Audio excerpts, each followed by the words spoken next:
So, Atsuko's a huge success. Um, how did it start and how did you get here? So I think we started kind of in our infancy a little bit without our own lens. You know what I mean? And we were kind of trying to fit into some niches that were happening within streetwear and with anime clothing as a whole. And I think like we were successful in that and the team did really well there. But I feel like the team recently, we've really just kind of tried to create our own world and like really make the pieces the thing that stands out, like the actual bodies that you're wearing versus just plastering the characters onto anything. Because I feel like we've seen that a million times for the past like 5-10 years. It's kind of the formula. Yeah. And so like we really were trying to break out of that shell, and I feel like we've been slowly getting to where I feel like we're becoming our own thing. Yeah, that's like one thing that I noticed was that this doesn't feel like licensed apparel, where a lot of other ones, it just feels like you're taking a stock image of the character, slapping it on clothes, and saying, have at it. What about the way you're kind of mixing the embroidery with the screen print? Is that what like kind of elevates the level? I think on our tees, we have a lot of different kinds of techniques that we do to kind of elevate the embroidery and different print techniques. I think what we've really been focusing on, though, is cut and sew as a whole recently, and just trying to make sure that we're bringing new things that other people don't have in the space. So that's kind of why we wanted to do like the skirt, which I'm super obsessed with because I feel like there's not a lot of well-made skirts in the anime sphere or at all, especially officially licensed. Like I know there's booths at the shows you can go buy stuff from, but like they're not the best quality, you know? And like we want people to feel good in what they're wearing. Like at the end of the day, that's what's most important to us, and showcasing your fandom is an important part of that, but really we want people to feel good in the clothing that they're wearing. Yeah. So you have a wide breadth. We were on the website looking at all the different series that you guys do. What do you guys look for when you're looking for your next series? Is it popularity, or is it more, hey, there's not much out for this series right now?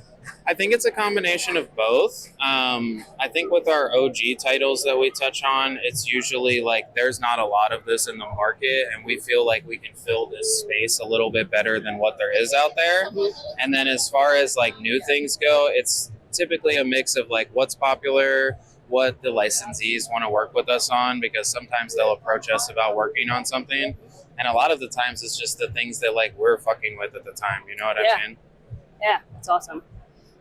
Look at my phone. So when you're designing something, is there a certain intention to like match the vibe of the series, or is it more functionality?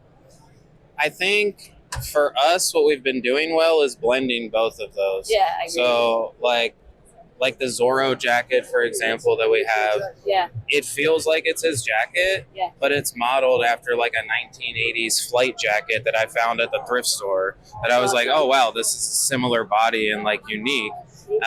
So I think it's about kind of blending both of them and taking inspiration from like what we see on the characters and the colors in the show versus like just trying to make a rip of like each character's thing within it. Yeah. Do you guys bring in different designers for every new collection, or do you have a solid team? We have a solid team that we work with for all the accessories and apparel as well. That's awesome. And we're a small and very tight-knit team. That's awesome. That's always best, I think, though. Like, I think so as well, because you have less back and forth on ideas, and I feel like we're all getting to the point where we kind of like recognize each other's tastes and like how to blend all of that into what you're seeing here, you know? Any personal anime favorites of yours that you're hoping to make some apparel for? So I'll just say it. Always number one is Sailor Moon. Okay. I'm looking at you, Toei. Man, respect. Outside of that, I really want to do Delicious in Dungeon. Hell yeah. Like, I've been so obsessed with that show. Like, I don't know what happened. I was not even expecting to be that stoked on it because I saw the food shots and I was watching it for like, you know, inspo to create a collection. I saw the food shots and I'm like, okay, people are going to love this, you know? And then like halfway through it just got so dark out of nowhere. And I was like, yo, I think I'm obsessed with this show. Yeah, that hit me too. We were watching, me and my husband were just like, you know what? He keeps seeing stuff about this. Like, let's just see what it's about. And it started really funny. And then it was like, hang on. Yeah, after they find his sister, I was like, wait, what show am I watching right now? It's still the same. I also want to do stuff with Dan. It's been so good the first couple episodes. I've been reading it. So are you? I haven't read it, but we watched the first two, and another one that we were really pleasantly surprised with. I love the animation style, and it's like so genuinely funny. Yeah, like, I felt like I was laughing so much more than I typically do. And I laughed a lot of Demon Slayer too, though. I would like to note that I love their breaks in animation to like still shots of the characters. Oh yeah, like one of my favorite aspects of the show. I was absolutely losing it in the Tanjiro Tomioka episode in the most recent season. We ran around the house going, "Give you son!" I love that. We were running around. All right, and what series can we maybe expect something from next? From Atsuko? We have some big things coming for the end of the year. We have some sick collections happening with Kaiju number 8, which I am super excited about. The team spent a lot of time like really kind of making pieces that we felt were super elevated on this one, and I'm obsessed with like everything that we did. I'm super excited to show you guys as well as all the fans. Yes, we are too. So keep an eye out for that. That's coming before the end of the year.